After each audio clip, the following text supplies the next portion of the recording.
नमस्कार मित्रांनो, स्वागत आहे तुम्हा सर्वांचे स्टडी टॉक या यूट्यूब चॅनलवर। तर आज आपण या व्हिडिओमध्ये आजच्या चालू घडामोडीवर जे काही महत्त्वाचे प्रश्न तयार होतात ते सर्व प्रश्न पाहणार आहोत। तर व्हिडिओला सुरुवात करूया।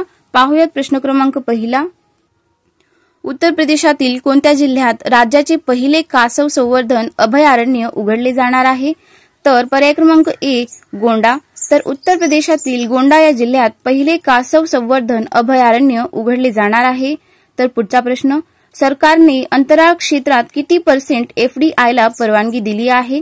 तर पर्याय क्रमांक सी केंद्रीय मंत्रिमंडळाने देशातील अंतराळ क्षेत्रात 100% विदेशी गुंतवणुकीला परवानगी दिलेली आहे।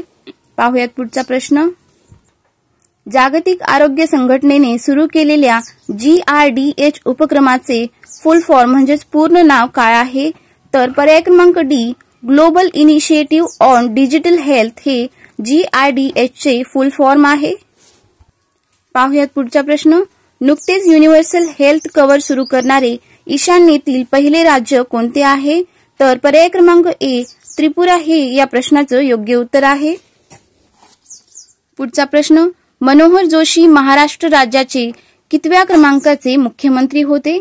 तर पर्याय क्रमांक सी मनोहर जोशी हे महाराष्ट्र राज्याचे 12व्या क्रमांकाचे मुख्यमंत्री होते।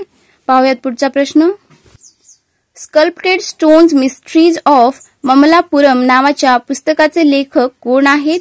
तर ऑप्शन नंबर डी अश्विन प्रभू हे स्कल्प्टेड स्टोन्स मिस्ट्रीज ऑफ ममलापुरमचे लेखक आहेत।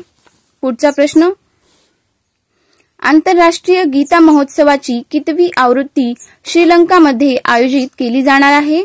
तर पर्याय क्रमांक ए आंतरराष्ट्रीय गीता महोत्सवाची 5वी आवृत्ती श्रीलंकामध्ये आयोजित केली जाणार आहे। पाहूयात पुढचा प्रश्न, दोस्ती 16 नावाचा सराव कोणत्या ठिकाणी आयोजित करण्यात आलेला आहे? तर पर्याय क्रमांक सी मालदीव या ठिकाणी। तर दोस्ती 16 या सरावाचे फेब्रुवारी 2024 मध्ये 16वे संस्करण आहे। हा सराव भारत, श्रीलंका आणि मालदीव या देशांदरम्यान प्रत्येक 2 वर्षाला होत असतो। तर पाहूयात पुढचा प्रश्न, चंद्राच्या दक्षिण ध्रुवावर उतरणारा दुसरा देश कोणता ठरलेला आहे?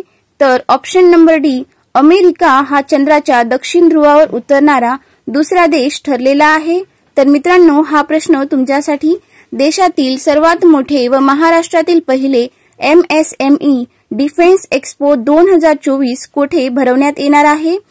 जर तुम्हाला या प्रश्नाचं उत्तर येत असेल तर तुम्ही कमेंट बॉक्समध्ये टाईप करून सांगू शकता। तर मित्रांनो, तुम्हाला हा व्हिडिओ हेल्पफुल वाटला असेल तर व्हिडिओला लाईक आणि शेअर करा आणि चॅनलवरती नवीन असाल तर चॅनलला सबस्क्राईब करायला विसरू नका।